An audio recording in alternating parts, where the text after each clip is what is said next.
Laura said, I grew up in Central California, and I've been in the Intermountain West for almost 14 years now, and I absolutely love it. I went to school here in Salt Lake City. Well, not here in Stansbury Park, but in Salt Lake City, I went to the LDS Business College back when it was still called that, and got my associate's degree there. Then after a 6-year hiatus, ended up going back to school in Idaho, in Pocatello at Idaho State, and had an amazing experience with a fantastic history teacher.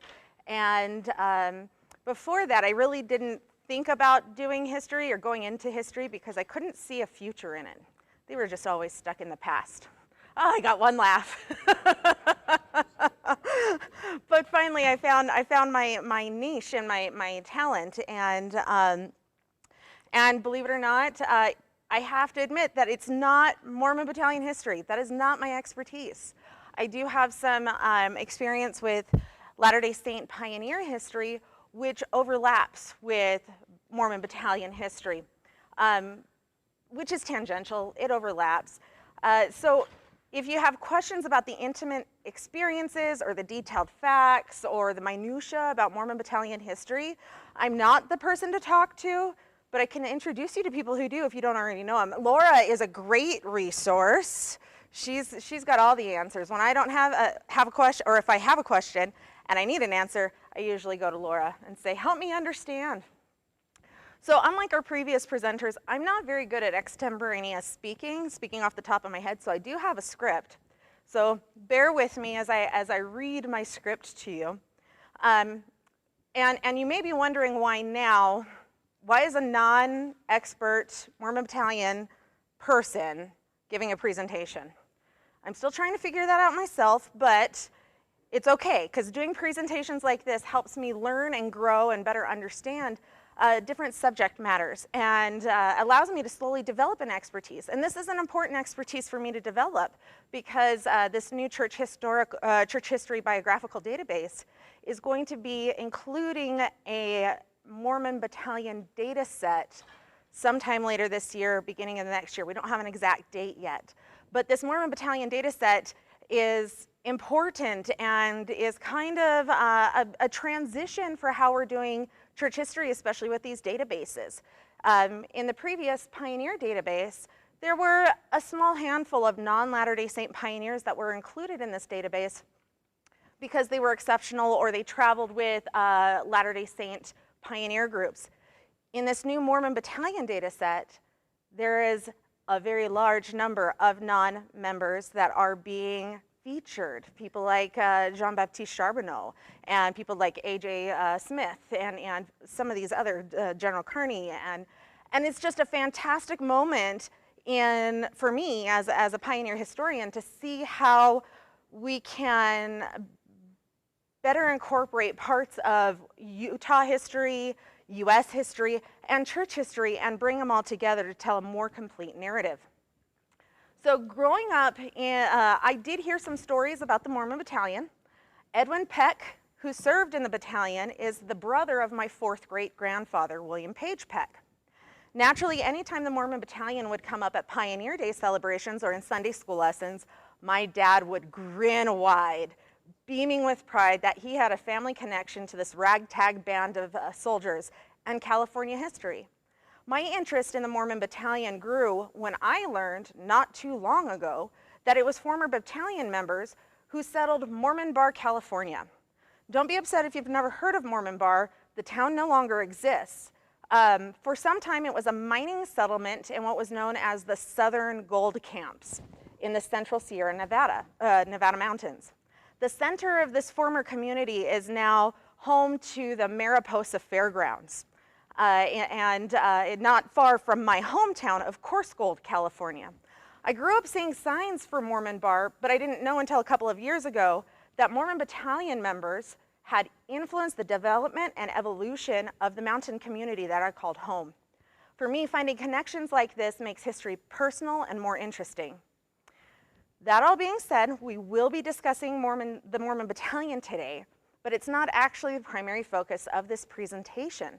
Instead, the battalion will function as a framework for critical thinking and discussion about memorialization and commemoration of the past, and the importance of giving voice to those who exist on the fringes of history. The Mormon Battalion has a unique past that stands apart from most American military history. We here are probably familiar with the well-known facts. It was the only religious military unit in U.S. history. The soldiers built a road from Santa Fe to San Diego. There were Sikh detachments. They participated in the California Gold Rush, etc. Because most of the battalion was comprised of members of the Church of Jesus Christ of Latter-day Saints, many of them who reached California eventually made their way to Utah or to other Latter-day Saint settlements. The completion of their military service coincided with the entrance of Latter-day Saint pioneers into the Salt Lake Valley in July 1847. As a result, subsequent Pioneer Day celebrations often paid homage to battalion veterans, although their recognition often took a back seat to honoring the 1847 pioneers, especially those who were members of Brigham Young's Vanguard Company. Nonetheless, memorialization and commemoration of the battalion began while the veterans and those who accompanied them were still alive.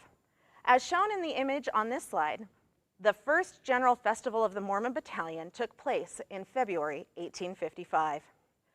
But before I continue, it's important to define and address the differences between memorialization and commemoration. These words are often used interchangeably, and there is some overlap. However, understanding the difference can have a profound effect on how we interact with history and understand the development of public memory. Memorialization is about preserving memory, the memory of a person, place, or an event at the time or shortly thereafter an event occurred. It's fact and straightforward. One simple example, not related to pioneers or Mormon Battalion, includes crosses along highways. We've all seen them. Crosses along the highways typically mark the location where someone died in a car accident. They are usually put into place not long after an accident occurred. The memorial honors the life of the individual who died and preserves the memory of the event that occurred in that location. Commemoration is similar to, but different from memorialization. Commemoration is not history. It recalls or shows respect for someone or something, and is not necessarily about preserving or perpetuating accurate history. Commemoration is more subjective than memorialization, and is about building communal identity and forming public memory through the perpetuation of deliberate interpretations of the past, which tend, a lot of the times, to reiterate narrowly scoped historical narratives that may promote specific political or social agendas. No matter how good the intention, if not carefully constructed, commemoration becomes little more than masked propaganda that excludes lines of narrative that may challenge popular or socially accepted interpretations of history. Public types of commemoration are usually created well after an event took place. Overall, commemoration is an interpretation of historical events and can be found in the forms of museums, books, monuments, trail markers, art, sculptures, sermons, dramatic productions and parades, reenactments, or other types of public demonstration. Additionally, commemoration generally carries with it the weight of generally carries with it the weight of and expectation of tradition and heritage. To sum it up, memorialization is about the preservation of memory and is created in the moment or shortly after an event occurred, whereas commemoration is about recollection and the perpetuation of subjective interpretations and constructive narratives of the past. What starts as memorialization can morph into commemoration, such as Pioneer Day, and both are important in the development of individual and communal identities. Memorialization and commemoration in their various forms shape modern perceptions and understandings of the past. So what is a life story? A what? A life story? A life story, it would be like a life sketch autobiographical story. Yeah, I think. Is it memorialization? Yeah, it's a little bit of both. That's one of those areas where memorialization and commemoration can kind of overlap. If you're telling an autobiographical story, it's your reminiscences. And reminiscences typically fall into the category of commemoration. But if it's your own personal experience, for you, it's a moment of memorialization. And if you're sharing that moment with other people who were there in that event, that's memorialization. So if you get a bunch of veterans together, Mormon Battalion, any war, and they start sharing their war stories, for them, that's memorialization. They're taking time to remember the past and preserve the history of their past. Where the outsider's looking in, that would be a moment of commemoration, honoring the past. So efforts to memorialize and commemorate historical events intertwine with participants, let's try this again.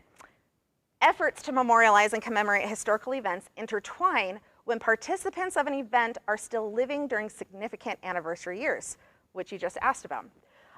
Public gatherings such as on Pioneer Day gave former pioneers and battalion veterans a chance to memorialize their experiences by interacting with and sharing stories with other fellow pioneers and veterans. They commemorated their experiences through various forms of public demonstration. For example, in 1896, in addition to other important celebrations that year, Mormon Battalion veterans were honored at Pioneer Day activities in commemoration of the 50th anniversary of the battalion's march from Iowa and Nebraska to Santa Fe, and then on to Pueblo, Colorado, or Santa Fe, San Diego, California. An Old Folks' Day in Ogden gave special attention to the veterans that year.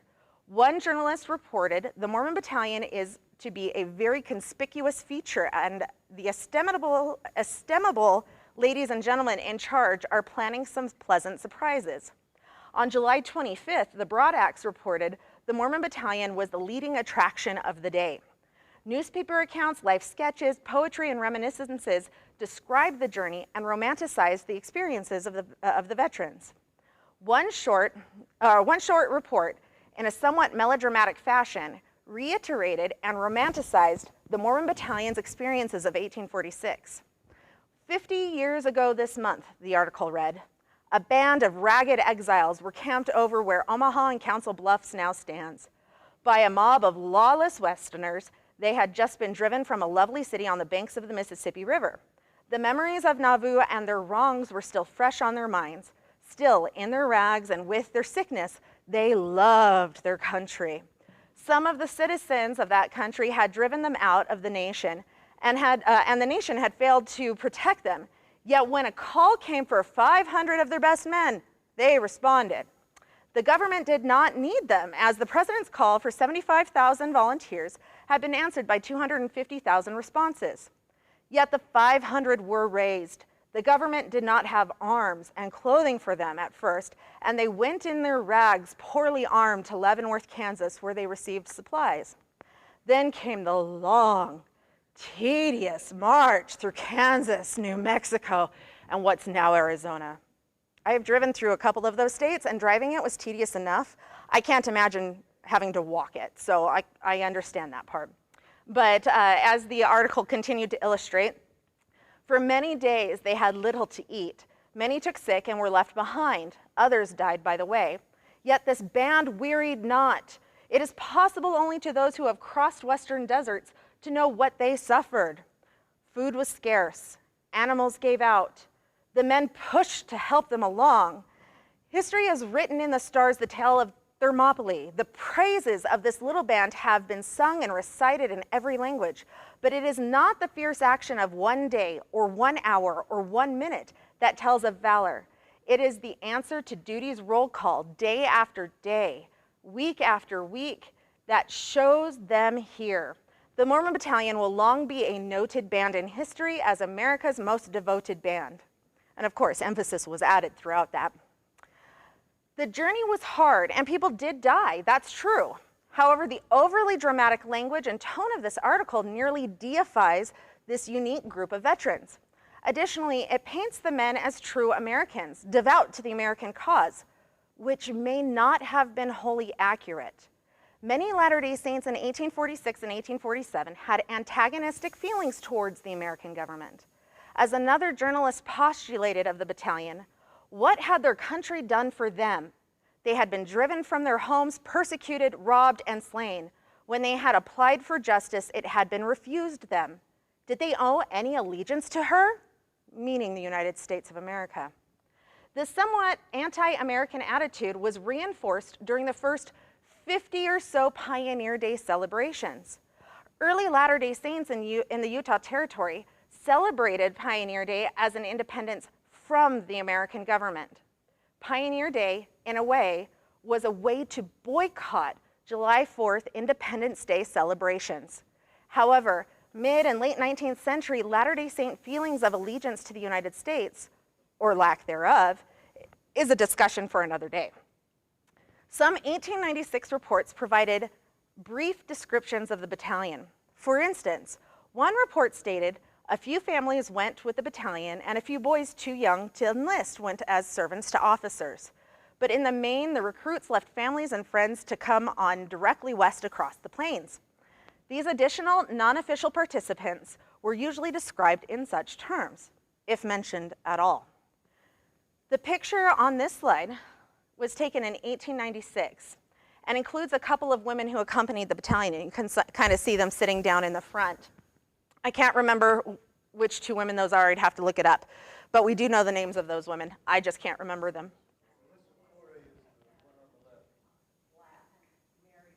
Mary Black? That sounds right. Oh, is there a third one in there?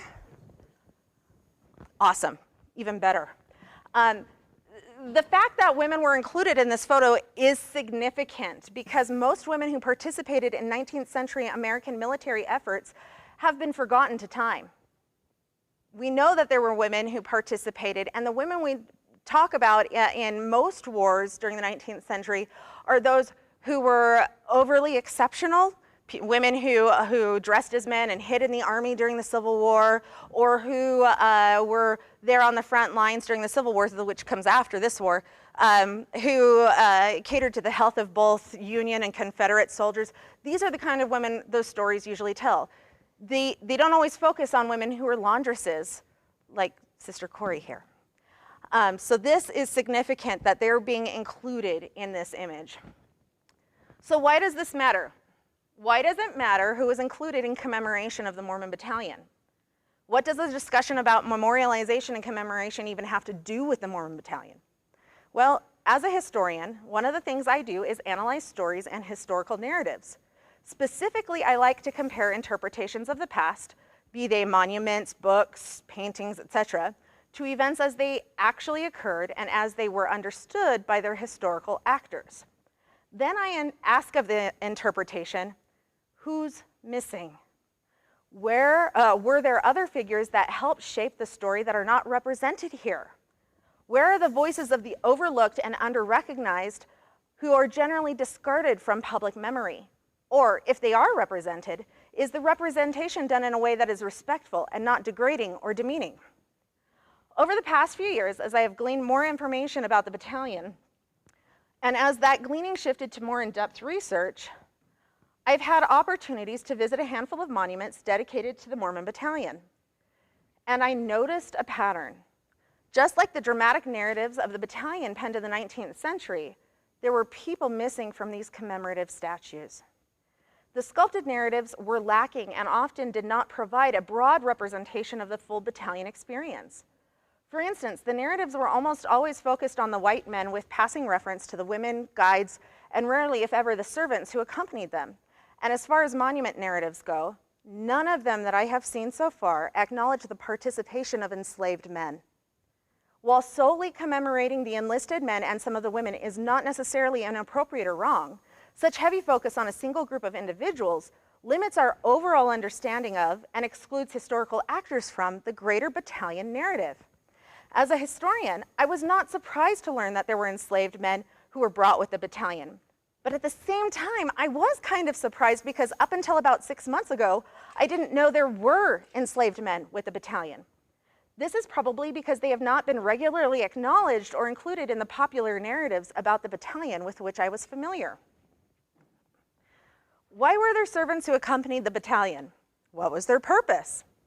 As one historian explained, during the war with Mexico, it was not unusual for American Army officers to have servants attend to their needs and comforts south of the border. While the hiring of servants was generally an individual concern, on occasion, servants were employed on behalf of whole units. A servant, as it turns out, was a hired position. The officers were responsible for taking care of the physical needs of their servants, and provide them wages as compensation for their service. At designated places, officers reported what supplies were used for their servants and how much money their servants were paid. The officers would then be reimbursed by the military for those expenses. Little is known about the non-white servants employed by the battalion, and except for one, Peter Biggs, even less is known about the enslaved men who were brought on the journey by the Army officers. At that time in the United States, enslavement was a legal condition based on race and the legal status of an individual's mother. If a person was of Black African descent and their mother enslaved, then they too were enslaved. By the late 1840s, most enslaved people in the United States were born into the condition of slavery. Within the context of the Mormon Battalion, it is important to note that not all enslaved men were servants, and not all servants were enslaved. However, some were both. Enslaved servants, such as Peter Biggs, were either Black or of mixed race, legally considered a little more than chattel, and had no civil rights. They were subjected to the will of their enslaver. While examining pay vouchers, two things became very clear to me about battalion servants. One, race or description of complexion was not necessarily an indicator of one's legal status, free or enslaved. An officer could employ, and I use the term employ kind of loosely here, could employ a mix of free and enslaved men. For example, General Kearney had with him 3 servants, Thomas, Lewis, and Noble, whose names are here if we see. Thomas, Lewis, and Noble. As shown on the image, Thomas and Lewis were described of as mulatto, an antiquated term for someone with a mixed race heritage, whereas Noble was identified as Black. Thomas was a free man, whereas Lewis and Noble were both enslaved. The second thing I learned was neither was race or description of complexion necessarily an indicator of a person's position as a servant. White people, Native Americans, Mexicans, African Americans, etc., anyone could essentially be hired to work as a servant.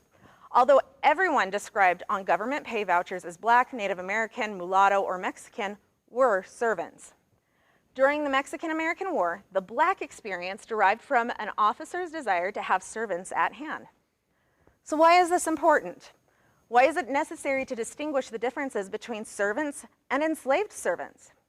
Because if an officer was an enslaver, it meant he didn't have to pay the enslaved servant for his service to the military. Essentially, there was the potential for an enslaver officer to commit fraud by claiming an enslaved individual as a military servant and get reimbursed for the cost of paying the so-called servant, but actually pocket the cash instead. At the time, because people of Black African descent had no civil rights, especially those who were enslaved, there was little they could do to hold military officers or their enslavers accountable for any loss in wages owed them. Additionally, it reveals that enslaved men, unlike their free and/or white counterparts, were forced into service as military servants. Because they were enslaved and their enslavers were officers, they had no choice but to serve. So were there only these 3? No, there were more. At least there were more that were listed as enslaved servants or as people of color who were servants, and there were probably more who were just enslaved men who were not listed in military records as being servants, but we don't know exactly how many. Was Kearney was not part of the battalion, so those 3 were not. Do you have an idea as to how many in the battalion itself? in the battalion itself, I don't know for sure. I'd have to go look those up. But even though General Kearney wasn't part of the battalion itself, those 500 men, he was part of the battalion command as so far as the Army of the West was concerned. He was a leader over the battalion. And that's why these men are incorporated into that acknowledgement of participating with the Mormon Battalion. Yes?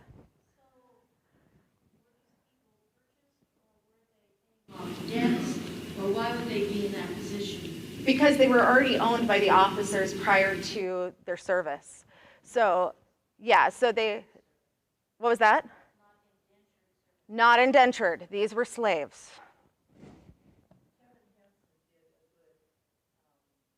Thing on who Fantastic, yeah.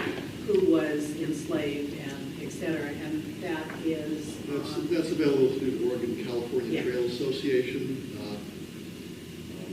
Yes. Say their names.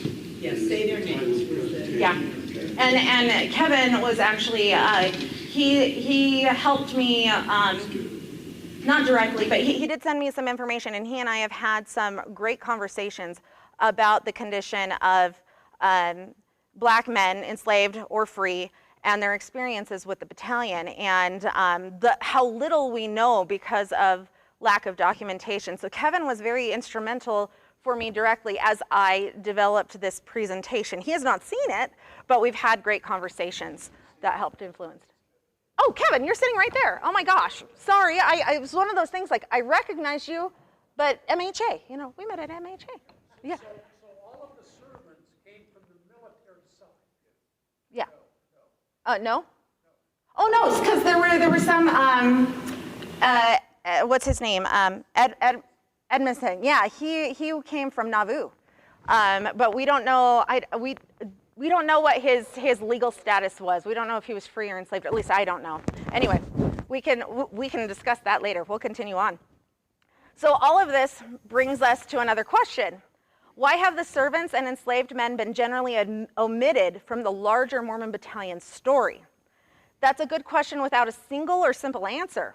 One thing historians have learned is by examining, there we go. Why have they been left out of the story?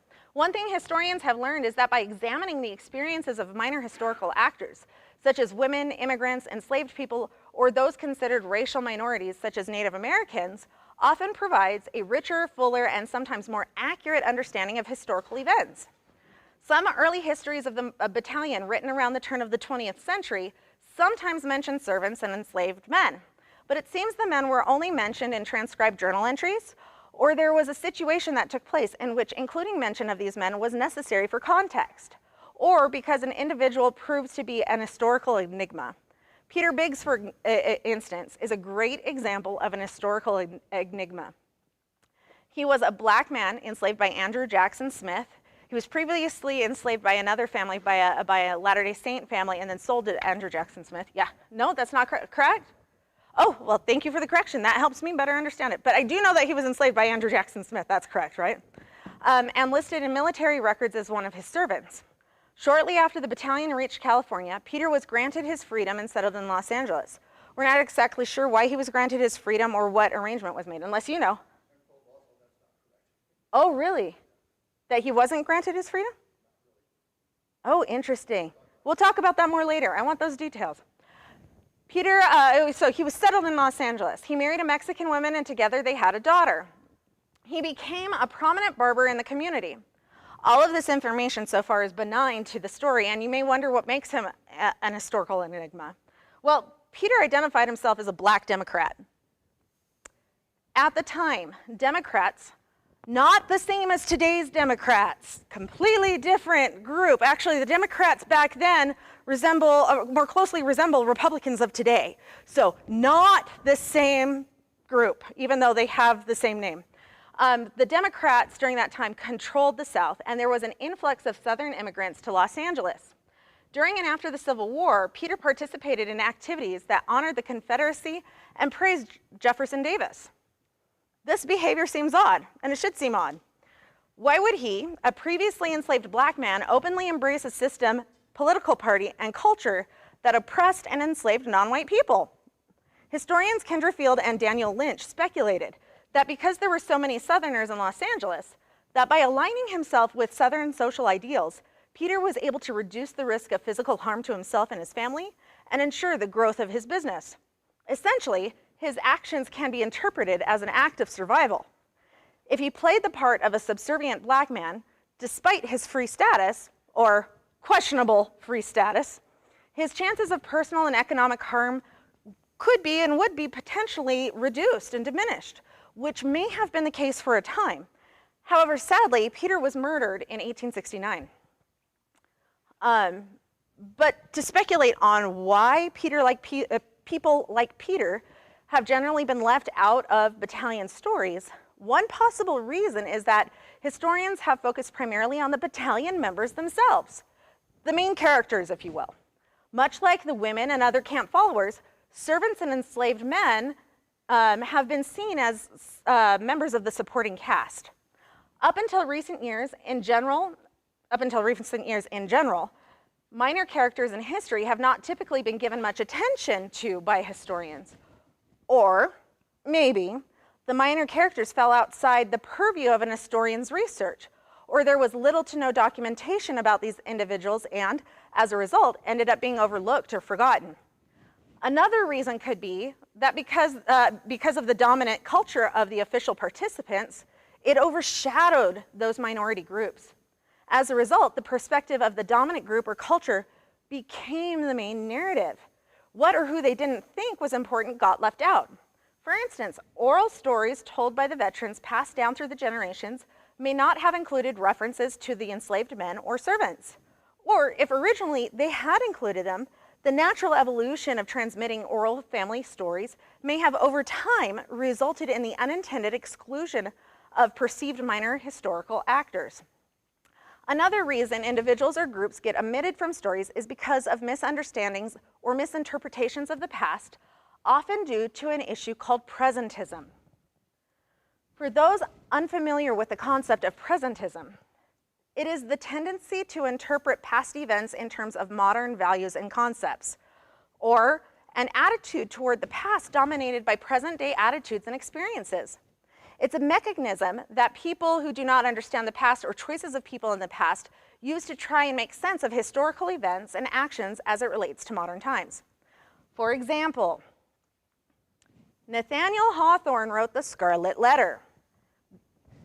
I read it in high school. I'm sure some of you probably had to read it in high school. We heard all the woes of Hester Prynne and her choices. This book has shaped modern perceptions of Puritan life since its publication. However, it is a wholly inaccurate representation of Puritan life and society.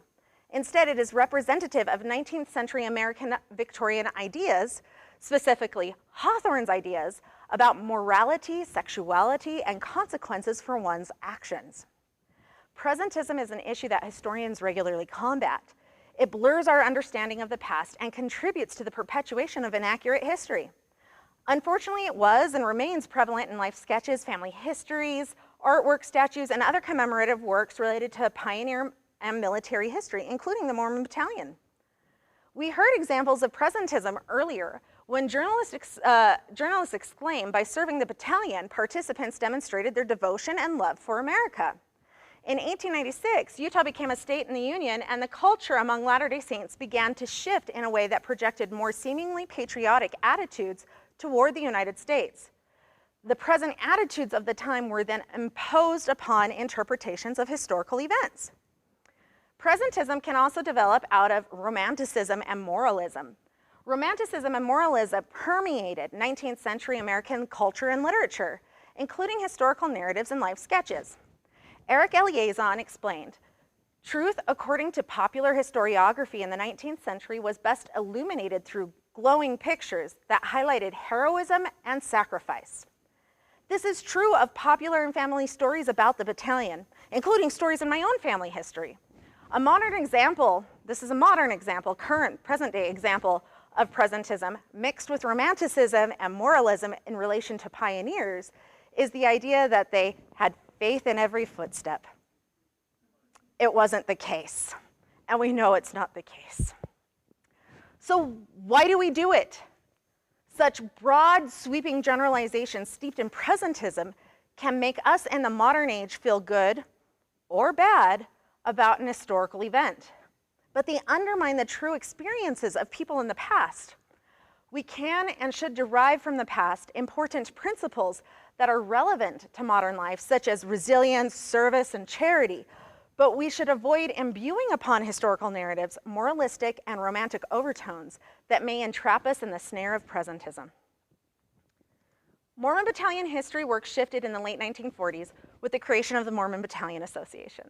The work of this organization, like other historical benevolent societies, such as the Daughters of Utah Pioneers and Sons of Utah Pioneers, has sometimes been met with criticism by historians. The work of such groups is completed with good intentions, but sometimes the propagate, the ones that are criticized by historians, are narrow, represent a singular perspective of an event, filled with presentism. They inappropriately politicize their work sometimes in the past. and are sometimes egregiously culturally insensitive and do not always welcome academic criticism. And academic criticism is actually a good thing. It helps us grow. It's not always nice sometimes, and it doesn't always feel good, but it is a good thing. This does not mean that such organizations are bad. On the contrary, they have done a lot of good in contributing to discussions about community memory, the role of history in identity, and other such topics. However, these types of organizations can do better at achieving their historically based goals. A few ways to do so include developing cultural competency and sensitivity, becoming aware of other historical perspectives, and by creating more inclusive and diverse environments within their organizations. Doing so helps fight against presentism, nationalism, racism, and allows for the creation of commemorative works that provide a broader, more accurate, and more complete narrative of historical events. And I can say from personal experience that the Mormon Battalion Association is working hard to do these exact things. Everyone I have worked with so far has been open to feedback, critique, and discussion about challenging and sensitive topics. They have also been very approachable and have helped me better understand the overall Mormon Battalion experience. As previously mentioned, one of the challenges of commemorating historical events is that if not well constructed, commemorative efforts may exclude parallel historical narratives. Narratives that commemorate the actions of predominant cultures overshadow minority groups or groups who lack adequate public representation, such as military servants and enslaved people. Such short-sightedness robs current and future generations from experiencing the full richness of Mormon Battalion history. As we participate in our semi-septennial Pioneer Day celebrations, parades, and commemorative activities, I challenge you to think broadly and critically about Pioneer and Mormon Battalion history. Ask yourself questions like, does this activity, monument, reenactment, etc. fit into the definition of commemoration or memorialization? If it falls under commemoration, does the activity, monument, reenactment, etc. perpetuate a specific historical narrative or interpretation of the past? Is that narrative inclusive and accurate? Does it promote or support a social or political agenda? Is it really masked propaganda? Do I notice any presentism or inappropriate romanticism or moralism injected into the narratives? Are any voices left out of the commemorative event or monument that may broaden the scope of understanding of the historical narrative it's supposed to represent? In recent years, local community Pioneer Day celebrations throughout Utah have been designed to better represent a more inclusive history of Utah's pioneer past. Because you know, not all of Utah's pioneers were Latter-day Saints. Nevertheless, as we move forward with our upcoming Pioneer Day celebrations, we should ask, is there more we can do? As we do so, our attempts to commemorate Pioneer Mormon Battalion history will reflect a more accurate and inclusive historical narrative, thus better honoring Mormon Battalion veterans and participants and other pioneers. Thank you.